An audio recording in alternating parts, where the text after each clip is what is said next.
Hello guys, welcome back to Suno UPSC answers. हम देख रहे थे आदित्य श्रीवास्तव जी की जीएस 1 की कॉपी। हमने इसका पार्ट 1 कंप्लीट किया था पिछली बार, जिसमें हमने क्वेश्चन नंबर 1 to 4 देख लिए थे।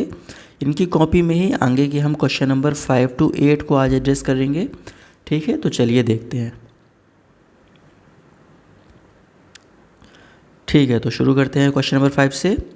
क्या कहता है ये? It is believed that a nation is an imagined community held together by common beliefs, history, political aspirations, etc. In this context, discuss what the basis of India as a nation is. Also bring out the threats to the concept of Indian nationhood. क्या कह रहा है कि जो nation है ये एक imagined community है जो कि हेल्ड टुगेदर है बाय कॉमन बिलीव्स। तो एज अ नेशन इंडिया क्या है, हमको ये डिस्कस करना है। और जो थ्रेट्स हैं इंडिया के लिए एज अ नेशनहुड वो क्या हैं। ठीक, तो देखते हैं कैसे इंट्रो हुआ है ये। Nations reside not on land but in the minds. Code के साथ इंट्रो किया हुआ है। Nation reside not on land but in the minds. In this lines following make India nation. India nation क्यों है, यहाँ से अब शुरू होता है। देखते हैं क्या पॉइंट्स हैं। Common believes as common constitutional morality bounds us all. क्या है? कॉमन बिलीव्स है कॉन्स्टिट्यूशनल मोरालिटी के, same constitution of course. Second, history, unification under British and the national movement. Third, political, common law code and common goals of seeing India progress. ठीक है, cross nation claps और Chandrayaan 3। Political aspiration भी same है, जैसे कि देखिए चंद्रयान 3 भी जब सफल हुआ था तो पूरे भारत देश ने एक साथ क्लैप किया। These are some of the things जो हमको एक यूनाइटेड नेशन बनाते हैं। यूनाइटेड जियो पॉलिटी की और बात की जाए, क्या है? Under same legislative, executive, judiciary. ये हमें जो चीज़ें हैं यूनाइटेड करती हैं geopolitically, same legislator, executive, judiciary है। यूनाइटेड जियो कल्चरली, क्यों? क्योंकि कल्चर भी हमारा यूनाइटेड है। टेम्पल कल्चर देख लो आप, रामेश्वरम टू केदारनाथ। ठीक है, तो रामेश्वरम से लेके केदारनाथ, अगर हम कहीं भी अपना टेम्पल कल्चर देखें भारत में, मोर और लेस वो हर जगह हमको सेम ही मिलता है। ठीक, तो और ये सारे पॉइंट्स थे जो हमको एक नेशन बनाता है। फिर however there are some challenges. Challenges क्या हैं इसके पीछे? देखिए, पहला ये है कि terrorism and external propaganda. Example दिया है कश्मीर आज़ादी का, तो एक्सटर्नल प्रोपागंडा बताया। सेकंड है इंटरनल कम्युनलिज्म, जैसे कि मुजफ्फरनगर राइट हुए थे 2013 में। और फिर क्या है? रीजनलिज्म एंड सब नेशनल। क्या है ये? कन्नड़िया प्राउड मूवमेंट। आज भी अगर हम लोग कहीं पे भी देखें तो आज भी ये मूवमेंट चले आते हैं, जैसे कि अगर आप साउथ में हो, कर्नाटका में हो तो कन्नड़ी बोलना है। तो ये रीजनल इश्यूज भी कई बार सामने आते हैं। फिर lack of cultural synthesis. Culture भी देखिए अलग है, उसकी वजह से प्रॉब्लम होता है कभी कभी। जैसे हमें हिंदू और मुस्लिम घेटवाइजेशन देखना पड़ता है। घेटवाइजेशन मतलब जो एक कम्युनिटी के लोग हैं जैसे कि मुस्लिम, वो अपनी कम्युनिटी के लोगों के साथ रहना चाहते हैं, और जो हिंदू हैं वो एक ऐसे एरिया में रहना चाहते हैं जहाँ पर सिर्फ हिंदूज़ हैं। तो ये है घेटवाइजेशन। ठीक है, तो क्या कहा है चैलेंजेस में? देखिए कितना अच्छा बताया है कि एक एक्सटर्नल बता दिया, एक इंटरनल बता दिया, रीजनली क्या इशू है, और कल्चरल सिंथेसिस बिटवीन हिंदू मुस्लिम घेटवाइजेशन। ठीक, तो चारों चीज़ें बहुत बढ़िया कवर करी है। फिर वे अहेड, तो क्या वे अहेड हो सकता है? Need here is to ensure unity in diversity as by Emile Durkheim. Emile Durkheim ji ने कहा था यूनिटी इन डाइवर्सिटी, तो इस कॉन्सेप्ट को हम इंश्योर करें। अपहोल्ड द वैल्यू ऑफ एक भारत श्रेष्ठ भारत। ठीक है, तो एक भारत श्रेष्ठ भारत, इस वैल्यू को अपहोल्ड करना है। भारत गौरव इन राइट डायरेक्शन। भारत गौरव को हमको देखना है और राइट डायरेक्शन में चलना है। This would ensure India progresses as a nation for Amritkaal. ठीक है, तो हम जिस अमृतकाल की बात करते हैं, एक प्रॉस्पेरस सोसाइटी जो फ्यूचर में होनी चाहिए, हम उस डायरेक्शन में बढ़ पाएंगे। ठीक, तो हमने इस क्वेश्चन को रीड किया, एक बार जल्दी से इसके स्ट्रक्चर पर नज़र डाल लेते हैं कैसे किया है। सबसे पहले इंट्रो में एक कोट दे दिया हमने, फिर क्या बताया कि इंडिया एज अ नेशन क्यों है, तो कॉन्स्टिट्यूशनल मोरालिटी, कॉमन बिलीफ है जो। हिस्टोरिकल बताया कि यूनिफिकेशन है ब्रिटिश के बाद नेशनल मूवमेंट की वजह से। पॉलिटिकल एस्पिरेशंस भी सेम रही हैं। इवेंट्स लाइक चंद्रयान 3 इसका एग्जाम्पल है। यूनाइटेड जियो पॉलिटी, लेजिस्लेटर, एग्जीक्यूटिव, जुडिशरी, और जियो कल्चरली जैसे कि टेम्पल कल्चर। तो ये वो चीज़ें हैं जो हमको एक साथ बाउंड करती हैं। बात की गई चैलेंजेस की, तो external challenges, internal challenges, regional challenges और कल्चरल सिंथेसिस, ऐसे करके पूरे भारत के सारे इश्यूज़ को कवर किया। और फिर वे अहेड में बढ़िया सा हमने इमिल दुर्खिम जी का नाम लेके यूनिटी इन डाइवर्सिटी बता के वे अहेड दिया, एक भारत श्रेष्ठ भारत के नारा बताया और बोला कि अमृतकाल के लिए क्या इंपॉर्टेंट है। ठीक है, तो बढ़िया आंसर हो गया ये वाला। अब करते हैं अगला question. Question number 6, state the key factors behind the growth of pharmaceutical industry. Pharmaceutical industry, इसकी ग्रोथ के पीछे क्या रीज़न है। फिर additionally discuss its significance with regard to India's economy and public health. ठीक है, तो क्या सिग्निफिकेंस रहा है regard to India's economy and public health. Pharmaceutical industry का क्वेश्चन है, तो देखिए इसको कैसे इन्होंने डिफाइन किया हुआ है। India has been called the pharmacy of the world. ये हम लोग याद रखेंगे, फार्मेसी ऑफ द वर्ल्ड है इंडिया, कहा जाता है। कभी कोई ऐसा क्वेश्चन आए ये इंट्रो में डाल दो। And played a major role in covid vaccination. Covid vaccination में ये जीता जाता सबूत रहा था, कैसे हम बाहर आगे आए थे और हमने हर जगह हेल्प करी थी। ठीक है, तो ये है इसीलिए फार्मेसी ऑफ द वर्ल्ड। फिर it has grown due to various factors. क्या रीज़न रहे हैं जिसकी वजह से ग्रो हुआ है। Availability of skilled level, of course there is a good demographic India, तो डेमोग्राफी हमारी ऐसी है कि हमारे पास स्किल्ड लेबर होते हैं। Availability of right government policy, facilitate generic drugs. Right government policy, जैसे कि जेनेरिक ड्रग्स का होना। जेनेरिक ड्रग्स का क्या मतलब है कि जो भी हमारी मेडिसिन्स रहती हैं उसमें जो इंग्रेडिएंट्स हैं वो इंग्रेडिएंट्स एज इट इज़ डले हुए हैं, किसी कंपनी का नाम नहीं है। कंपनी का नाम होता है तो फिर वो महंगी हो जाती है, जैसे कि मैनकाइंड वगैरह। तो जेनेरिक ड्रग्स हैं मतलब सिर्फ उसमें वो सॉल्ट्स हैं, तो इसलिए वो चीपर पड़ती हैं हम लोगों को। तो ये राइट गवर्नमेंट पॉलिसी है। फिर availability of capital with giants like Sun Pharma, तो बिग कैपिटल्स हैं हमारे यहाँ जैसे कि सन फार्मा, इसकी वजह से भी ये इंडस्ट्री ग्रो हो पाई। Raw material source from draft transport system Mumbai port. Raw material का भी बहुत ही स्किलफुल ट्रांसपोर्ट सिस्टम है हमारे यहाँ, जैसे कि मुंबई पोर्ट बहुत ही एक्टिव और बहुत ही एफिशिएंटली काम करने वाला। ठीक है, तो ये इसके बाद क्या है, however the factors are not free from challenges. तो ये जो फैक्टर्स बताए हैं इसके बाद कुछ चैलेंजेस भी हैं, जैसे कि यूएस का आईपीआर टसल, तो इंटेलेक्चुअल प्रॉपर राइट इशू में आना, ये एक इशू है हमारे यहाँ। फिर 70% API import from China. API active pharma ingredient, तो जो हमारे फार्मा के एक्टिव इंग्रेडिएंट हैं वो 70% हम चाइना से इंपोर्ट कर रहे हैं, ये एक मेजर चैलेंज है। ठीक, फिर yet they have played an important role in Indian economy. फिर भी ये इंडियन इकोनॉमी में एक रोल प्ले करते हैं, क्या है वो, provide more than 45 billion to GDP of India. ठीक है, 45 बिलियन प्रोवाइड करता है ये इंडियन इकोनॉमी में, जॉब्स देता है मिलियंस लोगों को, और provide the raw material from which value added products are exported. तो एक्सपोर्ट भी कर सकते हैं हम रॉ मटेरियल होने की वजह से, ये इंडियन इकोनॉमी में एक इम्पैक्ट है। और फिर क्या है, पब्लिक हेल्थ की बात की गई, पब्लिक हेल्थ। ठीक है, तो क्या है, access to cheap medicine, SDG 3 यहाँ पर अपहेल्ड होता है।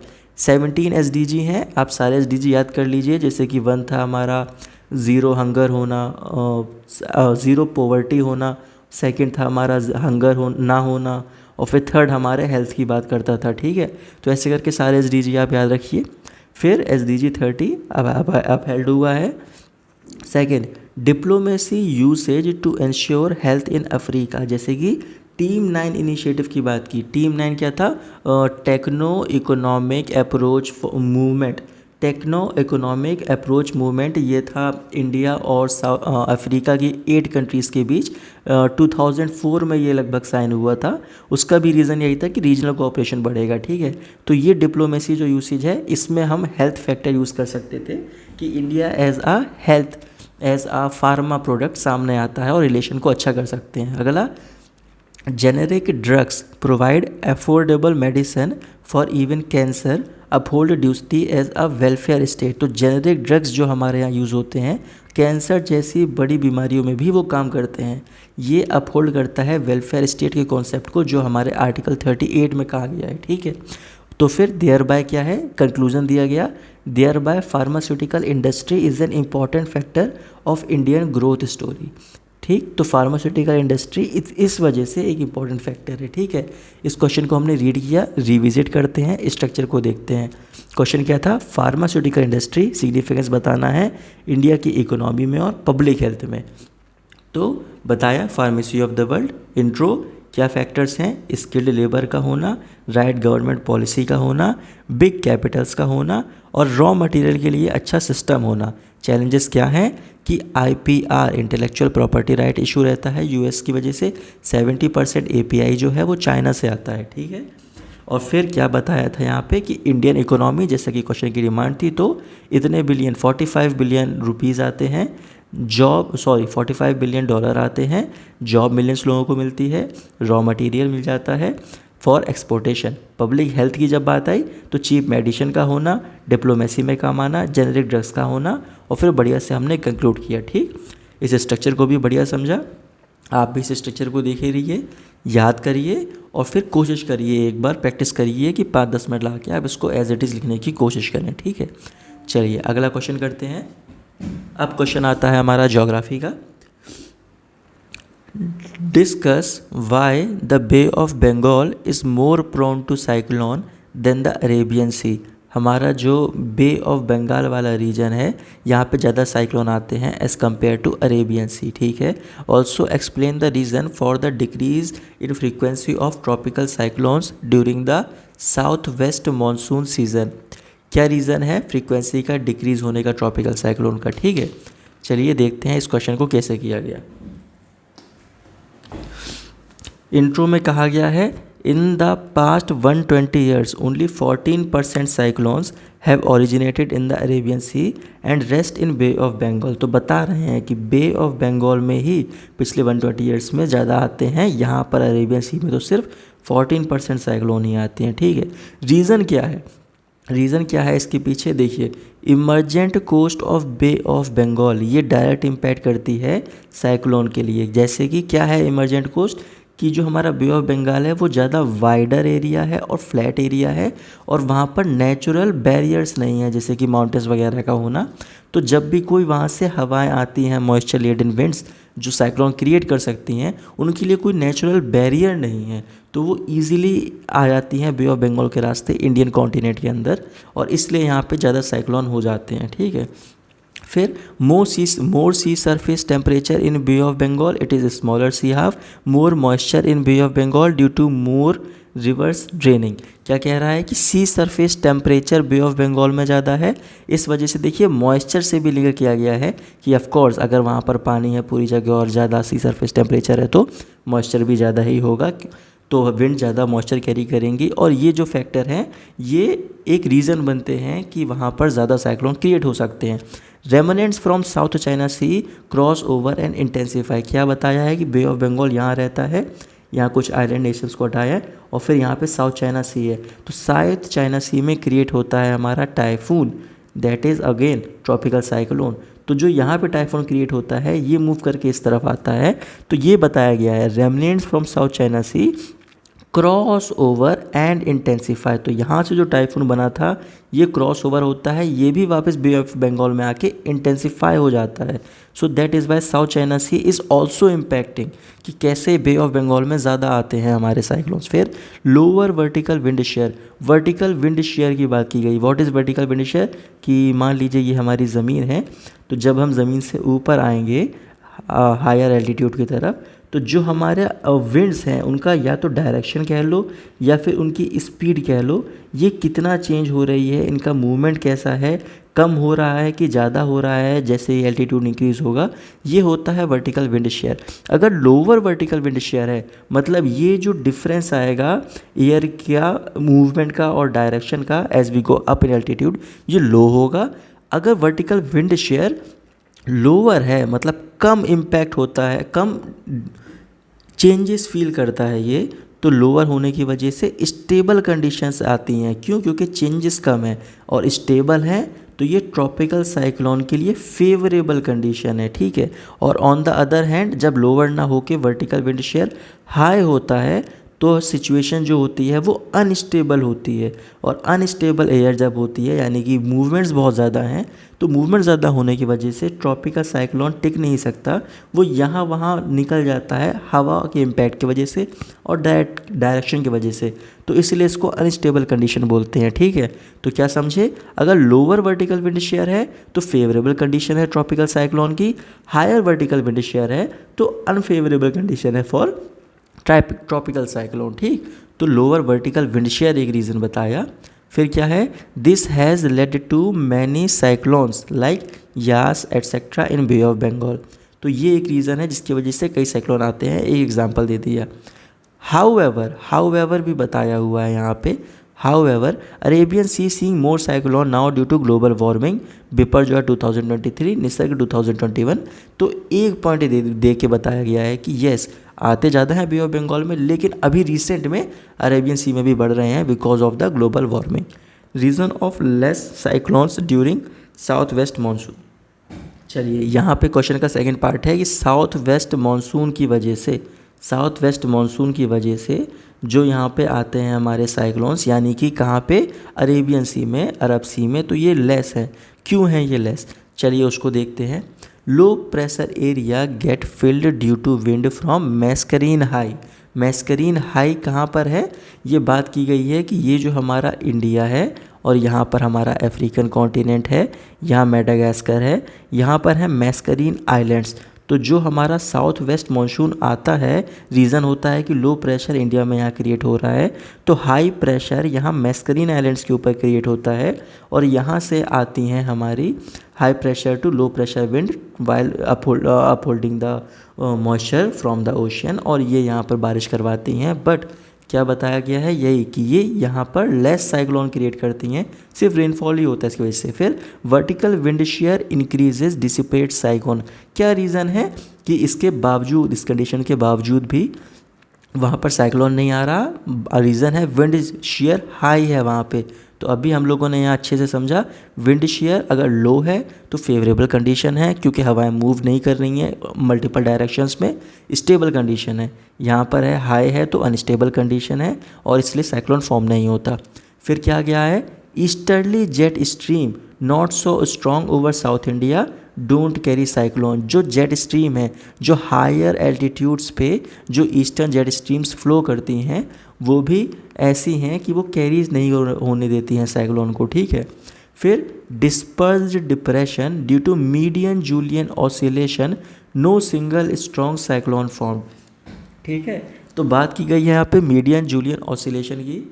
समझते हैं एक मिनट में मीडियन जूलियन ऑसिलेशन क्या है, MJO क्या है। तो देखिए, अगर हम देखें ये हमारा पूरा अर्थ है, और अर्थ में अगर ये हमारा बीच में इक्वेटर है, ये ट्रॉपिक ऑफ कैंसर है और ये ट्रॉपिक ऑफ कैप्रिकॉर्न है, और बीच में यहाँ पर हमारा इंडिया लाया करता है, साउथ चाइना सी है, यहाँ पे हमारा पैसिफिक ओशियन है, यहाँ पे हमारा एटलांटिक अगर लाया कर रहा है। तो देखिए MJO क्या होता है कि जो क्लाउड्स फॉर्म हो रहे हैं यहाँ पे, और वो अगर यहाँ बारिश करवा रहे थे, क्यों, क्योंकि यहाँ पर लो प्रेशर क्रिएट हुआ था, पीछे कहीं पे हाई प्रेशर क्रिएट हुआ था, तो high pressure to low pressure air है, यहाँ पे बारिश हुई है। तो क्या होता है MJO में कि ये जो लो प्रेशर क्रिएट हो रहा है, ये जो क्लाउड्स रेन करा रहे हैं, ये कॉन्स्टेंटली ईस्टर्न डायरेक्शन में मूव करते रहते हैं।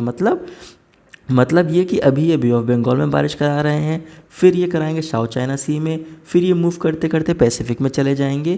तो ये पूरी मूवमेंट कहाँ होती है, इस पूरे ट्रॉपिक्स के बीच में होती है ये मूवमेंट। तो ये होता है MJO, मीडियन जूलियन ऑसिलेशन। तो क्या है, डिस्पर्स्ड डिप्रेशन मतलब लो प्रेशर एरिया। लो प्रेशर एरिया जो अगर कभी यहाँ बना था बे ऑफ बंगाल में, बाद में बना साउथ चाइना सी में, तो डिप्रेशन कभी यहाँ है कभी यहाँ है, क्योंकि मीडियन जूलियन ऑसिलेशन है, वो ऑसिलेट कर रहा है।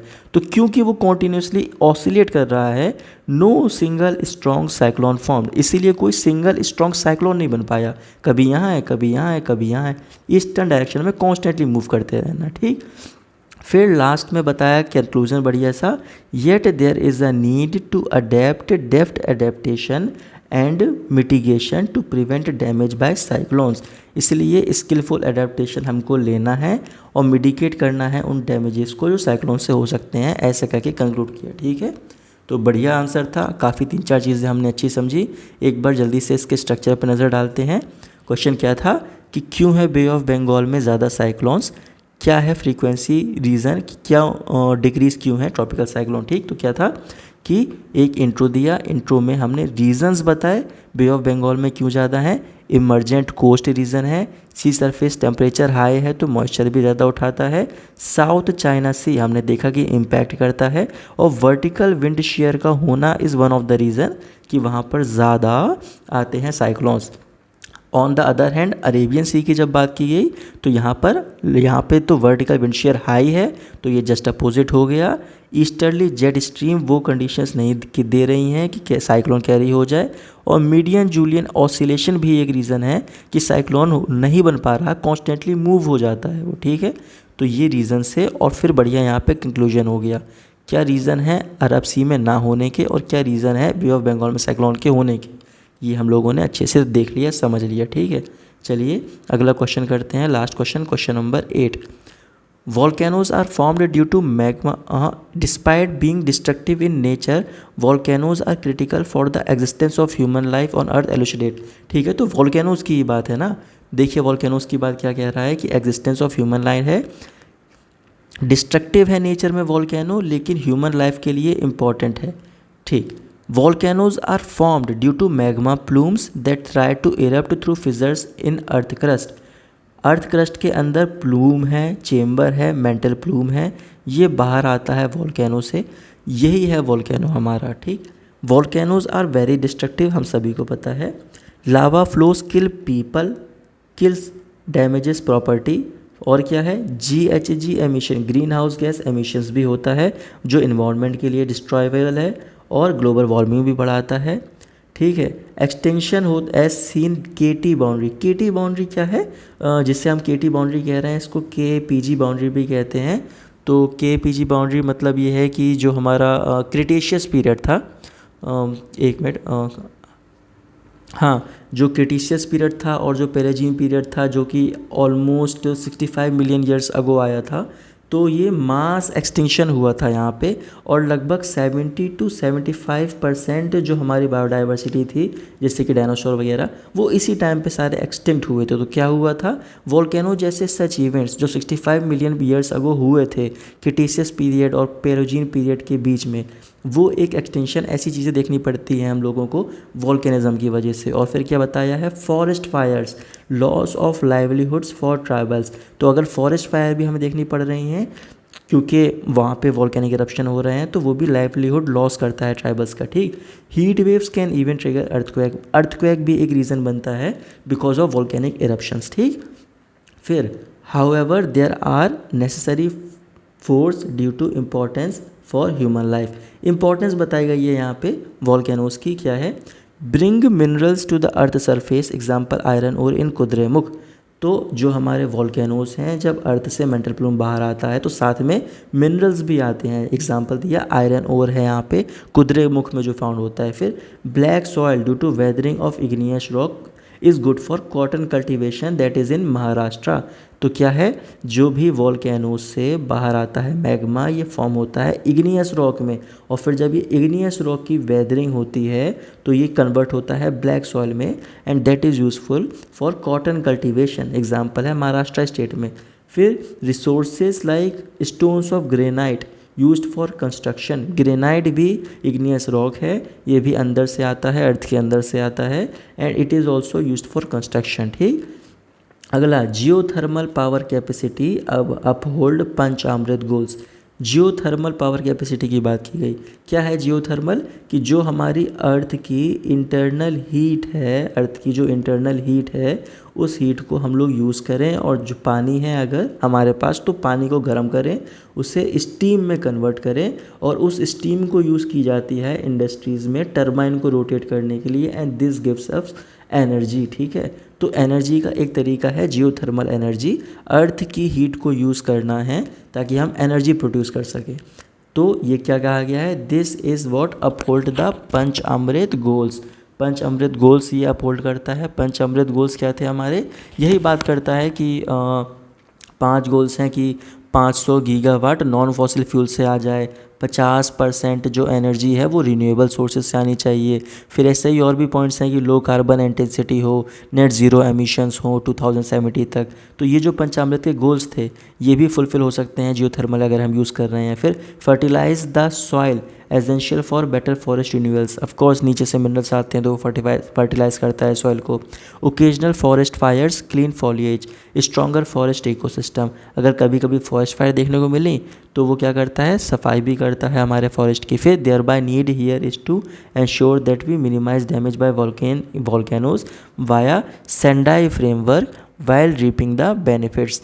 ठीक है, तो क्या कह रहा है यहाँ पे कि इंश्योर करें जो डैमेज हो वो मिनिमाइज हो और सेंडाई फ्रेमवर्क को हम फॉलो कर सकें। सेंडाई फ्रेमवर्क क्या था, एक ग्लोबल एग्रीमेंट था यूएन मेंबर के बीच में हुआ था 2015 में, जो यही कहता है कि जो हमारे रिस्क हैं उसको हम रिड्यूस करें जो भी नेचुरल डिज़ास्टर की वजह से आते हैं और एक रिजिलियंट सोसाइटी को फॉर्म कर पाएँ। ठीक है, तो ये एक बढ़िया सा सेंडाई फ्रेमवर्क की बात कर ली गई यहाँ पे। तो एक बार स्ट्रक्चर इसका जल्दी से वापस से गौर कर लीजिए। क्या कहा गया था कि वॉल्केनोज कैसे हैं, ये इंट्रो कर दिया। वेरी डिस्ट्रक्टिव हैं तो क्या है कि किल्स पीपल, GHG एमिशन होता है, एक्सटिंक्शन जो केटी बाउंड्री के टाइम देखने को मिला, फॉरेस्ट फायर एक रीज़न है और हीट वेव और अर्थक्वेक जैसी प्रॉब्लम भी ये फॉर्म करता है।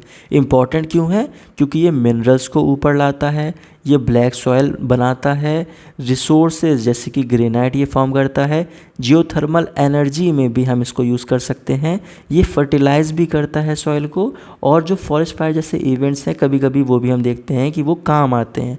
तो ये सारी काम की चीज़ें बता दी गई। ठीक है, और बढ़िया यहाँ पे इन्होंने कंक्लूड कर दिया। ठीक, चलिए, thanks for watching this video. अभी हम लोगों ने जितने क्वेश्चंस थे वो कंप्लीट कर लिए हैं।